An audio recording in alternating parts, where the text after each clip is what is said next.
léegi yéen waa troisième mandat fii ngeen mujjee yéen waa troisième mandat ci waaj yi ngeen mujjee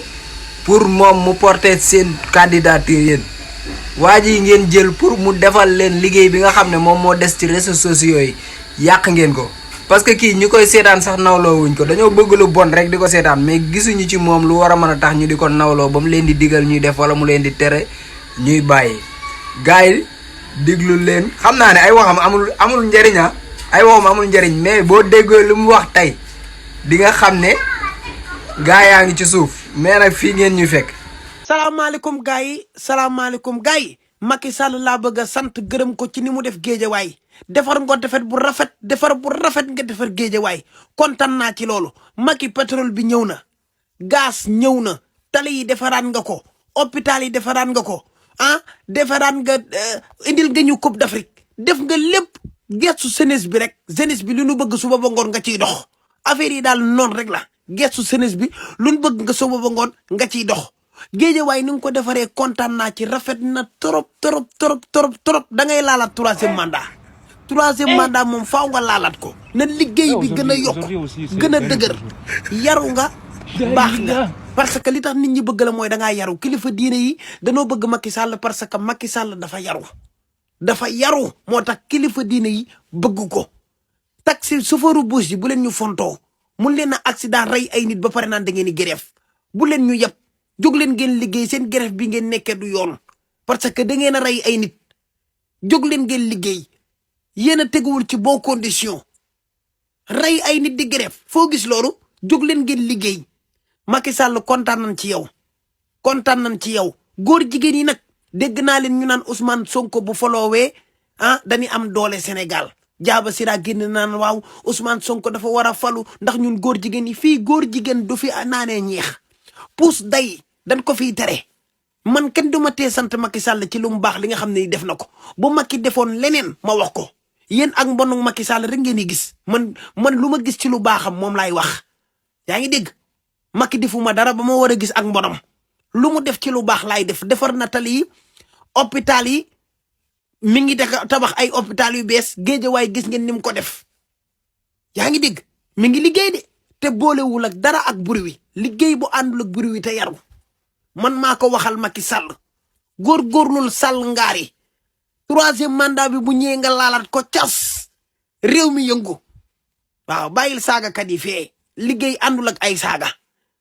waaw ñoom saaga mooy seen njariñ saaga rek lan mën nekk ci commentaire yi ku sant Macky Sall ñu xalab ko ku sant Macky Sall duñu kontaan il faut ngeen ni nangu nag Macky Sall nit ñi di ko sant ci lu baax li muy def yéen commentaire yi nag dama leen koy ubbil yéen association ànd saaga waaw Macky moom wax dëgg yàlla moom nit ñi bëgg nañ ko parce que dafa yaru kilifa diine yi da ciy def lu am importance kër kilifa diine yi moo tax benn kilifa diine du ñàkkee ker sa Macky Sall yaa ngi liggéey bu rafet géejawaay laa gis kontaan moo waral sama vidéo bi ni nga def géejawaay rafet na trop Sall ngaari buuru gédde lan koy wax xaw ma buuru fan yaa téye réew mi yaa ngi fi waaw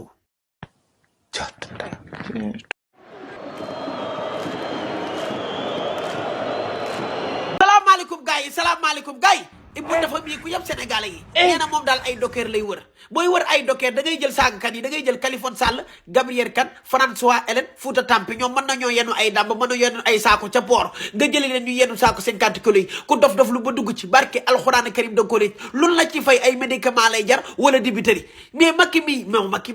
yëpp na sénégalais yi yow au lieu de créer des employés avec des outils de travail modernisés il va maintenir dans la précarité mais foo ma sa gis lu mel nii sa tët Macky bu ñu yàpp baax na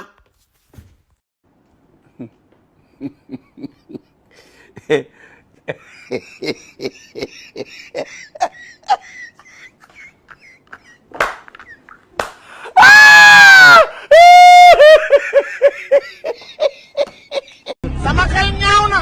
oh lay la amoon na fi waaw yaakaar naa ko de amoon na fi Sonko sa yaay dala ñaanal sa kër baay woo lay la la wooy Sonko doomi mbër ak waliyo buñ ko tudde matadi baay jaa tax Sonko boo doon jaan Sonko yow boo doon jaan mën naa ni ñaari bopp ngay lamboo ko ma tullugu ko du yomb naa deetu gar mi moo ne ci yaa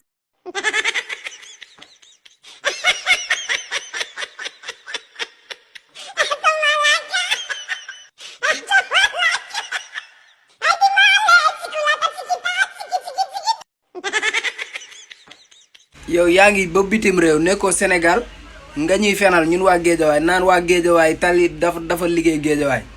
doo bàyyi di wax lu la leerul fii lan la fi liggéey xanaa ñun ñoo dëkk Géejawaay yow doo lijjanti yow fi nga dëkk yow wala yow da ngaa bëgg nekk partout tontuwuma la nag ñi lay wax loo laay tontu xam naa ne sa waxu tey bii dañ la ko wax loo ñun defuñu dina jàppuñu waaye fi ngeen ñuy fekk.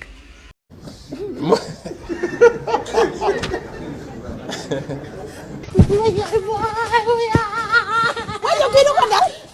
laa ilaaha illallah li ma jam la yéen wajo